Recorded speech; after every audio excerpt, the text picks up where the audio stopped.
silibus KPM. Mana ada silibus yang berbeza? Sebab tu saya kata tuduhan yang bersifat hulu ni, keterlaluan ini jangan dibuat dalam dewan ini. Saya ingin penjelasan berkaitan dengan sekolah vernacular. Kita melihat bahawa kita berada dalam satu negara yang sama, tetapi kita mempunyai bahasa dan juga silibus yang berbeza. Saya menyokong bahasa Cina sebagai bahasa yang boleh dibelajar di sekolah. Sekolah kebangsaan boleh belajar. Sekolah Tamil pun kita kata boleh diajar di sekolah kebangsaan. Kerana anak saya sendiri belajar sekolah Cina. Tak marah tu. Tapi saya kurang senang bila kita dalam satu negara yang sama, kita ada bahasa lain yang berbeza.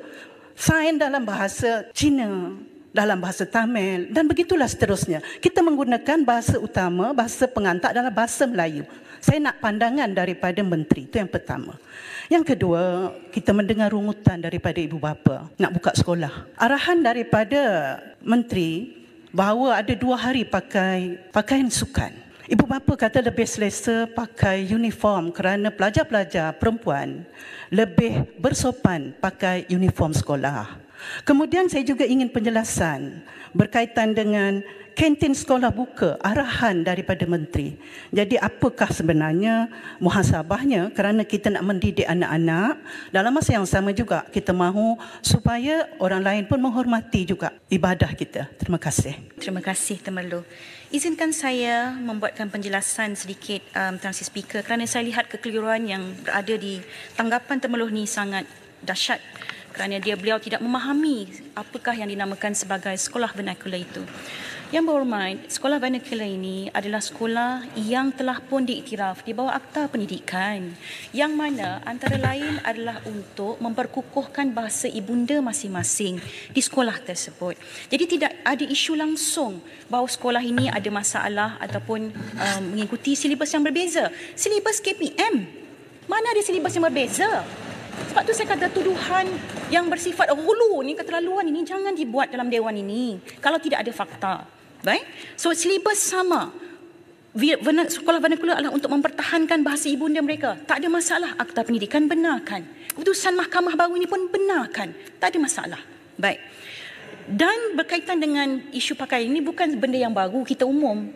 Ini benda yang lepas. Kita cuma maklumkan bahawa ini adalah proses yang akan kita berikan, keputusan yang kita berikan pada sekolah untuk laksanakan. Tak ada masalah. 2 hari dan 1 hari dia akan pakai baju uniform. Sebenarnya itu tak ada masalah kerana itu telah pun menjadi amalan biasa sebelum ini pun.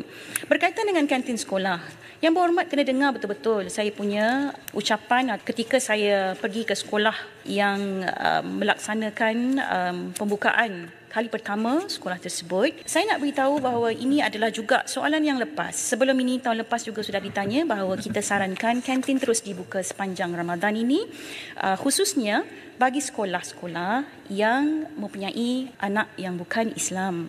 Dan peringatan berhubung pengurusan dan perkhidmatan kantin sekolah Kementerian Pendidikan Malaysia ini ada dalam kita punya perkeliling, ya, yang mana kita telah pun memperingatkan bahawa kantin sekolah perlu beroperasi sepanjang masa sekolah beroperasi.